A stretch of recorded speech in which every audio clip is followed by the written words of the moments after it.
A little while back, I did a video on how ambiguity should be used in any given story, and what are some of the musts and must-nots when it comes to using it. And if you'd like to watch that video first, you can find the link in the description below, but you don't need to see it in order to understand this video.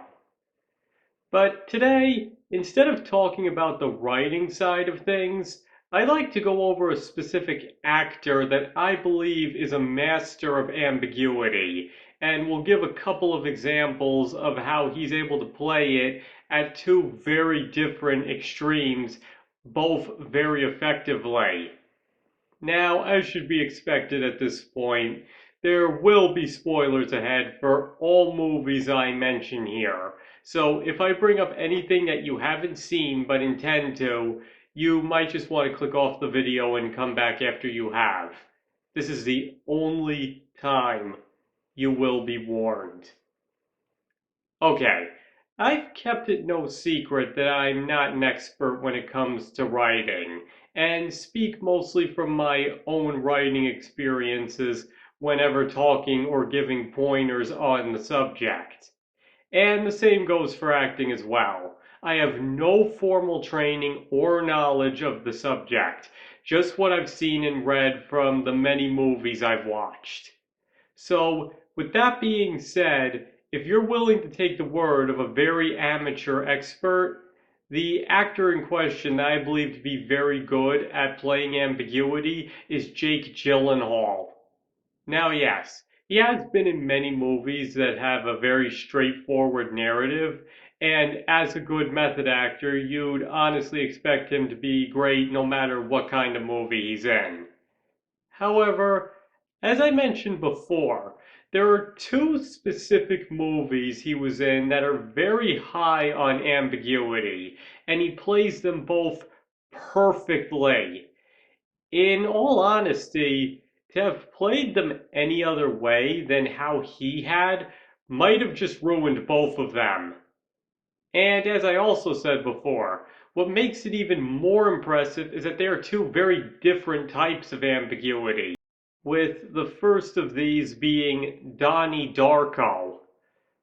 Now, if you've seen or even heard of this movie, this probably shouldn't come as a surprise to you. One of the most famous science fiction movies of the new millennium, Donnie Darko tells the story of a teenager, played by Gyllenhaal, whose life is saved by a mysterious and quite terrifying rabbit, and gradually comes to see that he must die in order to save everybody he cares about. However, its plot is shrouded in a lot of mystery that can be hard to decipher, especially depending on which cut you're watching, which can leave people feeling rather confused and haunted by what they've just watched. In fact, this is probably another great example of how to use ambiguity, because every question does have an answer to it, even if it's not evident or plainly obvious at first. But it's not the movie itself that I want to address here, but Gyllenhaal's performance in it. Because the title character is written as a troubled but ultimately well-meaning teenager who is believed by everyone around him to be suffering from schizophrenia or some other mental disease. And even the movie almost tries to imply at times that all the supernatural elements he's seeing might actually be a product of that mental illness. And all of this is punctuated by Gyllenhaal's performance. Because the thing is, a lesser actor might have portrayed Darko as a much more angry and troubled person, or have tried to make it more evident one way or the other if everything he's seeing is real. But Gyllenhaal instead plays the character not only as scripted, but enhances the nuances of the character as well. Darko isn't just a teenager. He isn't just misunderstood. He isn't just troubled. He isn't just mentally sick. He isn't just philosophical. He's a combination of all these things and isn't defined by any one of those qualities. Instead, Gyllenhaal plays him as a teenager suffering from normal teenage problems while also being plagued by visions and how that drives him to a more philosophical approach on life. And especially through Gretchen, shows that at heart he really is a good person. And because of that, not only does that make him relatable, but it also makes you feel very sorry for him when he chooses to go back and laughs triumphantly as he realizes he's about to die to save everybody else. It's something you could believe he would do because of Gyllenhaal's performance, and it just punctuates how nobody will ever know what he gave up for them, but that it doesn't matter to him. But the point is, playing Darko the way he does really helped sell the ambiguous nature of the movie. Because Gyllenhaal isn't trying to give clues as to the answer. He's just trying to make him as relatable as possible and show how he reacts to everything he's seeing. In other words, Gyllenhaal isn't interested in answering if Darko's imagining everything, but only emphasizing how he reacts to what he's seeing. And that was exactly how the character should have been played in order for the movie to work, as I just explained before. And honestly, all of this is even more impressive when you take into account that he admitted he had no idea what the movie was even about, which only speaks to his strength as an actor that he was still able to play the role perfectly in spite of that. Now, the second movie I want to talk about here, which I believe all of you can probably agree is the complete opposite of Donnie Darko, is the 2014 movie Nightcrawler. And just very quickly, for those of you who don't know, Nightcrawler is about an opportunistic psychopath played by Jake Gyllenhaal who gets a job as a night photographer who goes out and tries to film breaking stories before anybody else for a struggling news station. And when there isn't much to report, he starts making his own stories to increase his revenue. Now, before those of you say it, yes, from a narrative standpoint, Nightcrawler is a pretty straightforward movie that answers most of the questions it presents. But what I'm talking about in this instance is moral ambiguity. And what that means is that most of the characters have no or vaguely defined moral codes, but the movie doesn't portray anybody as more right or wrong than anybody else, leaving the audience to decide who's right and wrong and who they want to root for.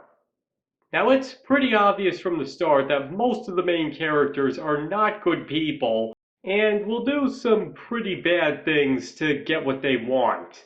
But the important part is that the movie leaves it up to the viewer how much they want to condemn them for it. And Gyllenhaal knew exactly how to play his character to make the audience feel as conflicted on that as possible. Because, as I said before, from the very beginning, it's obvious that his character is a complete psychopath who cares about nobody but himself, only seeing everybody else in the world as a means to an end to better his life. But at the beginning, he is also down on his luck and can be quite charismatic at times, making it easier to overlook his more questionable deeds, especially with the moral ambiguity involved.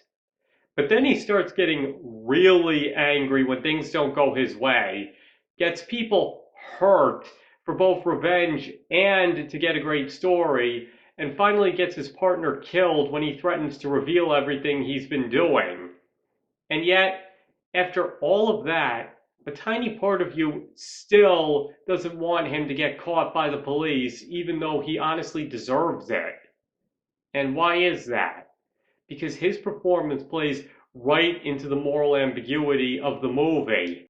He doesn't shy away from how horrible the character really is, but at the same time manages to hide it well enough so it doesn't really start to hit you that you were actually rooting for him until it's already over.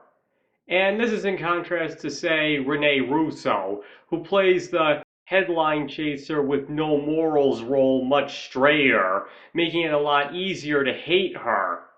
But even then, you're still apt to feel some sympathy for her when Gyllenhaal basically forces sex from her. It's like I said, the movie milks every bit of its moral ambiguous nature for all it's worth, and it's Jake Gyllenhaal's performance that really allows it to work. Honestly, I think it's the final line that really helps wake even the most oblivious people in the audience up to the fact that it made us root for him. Because his line, I won't ask you to do anything that I wouldn't do myself, is honestly terrifying because you know that he'll do basically anything for a story, which makes you realize that these people are going to be in for trouble and he's probably going to get away with it too. It's like I said, it's honestly brilliant how playing the whole thing is morally ambiguous, as well as Gyllenhaal's performance taking full advantage of that, can really instill a level of fear in you that most psychological horror movies fail to achieve. All because it's not messing with your logic, but with something most of us hold a lot dearer, our perception of right and wrong. So, to put it simply, Jake Gyllenhaal really knows how to play ambiguity, whether it's from a moral or narrative standpoint. Now, you can have whatever opinion you want of him. You can be his biggest fan or not be all that impressed by him, because the point of this video isn't that you have to be a huge fan of him, just that he's really good at playing situations other actors might not understand or be able to take full advantage of.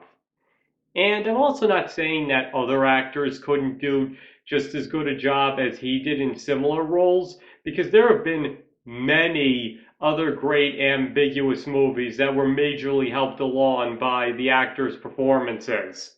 All I am saying is that he's just a good example of that because he's been shown to play it very well several different ways. But at the same time, he also isn't afraid to take a step back and go more over the top when the role calls for it. Looking at you, Mysterio.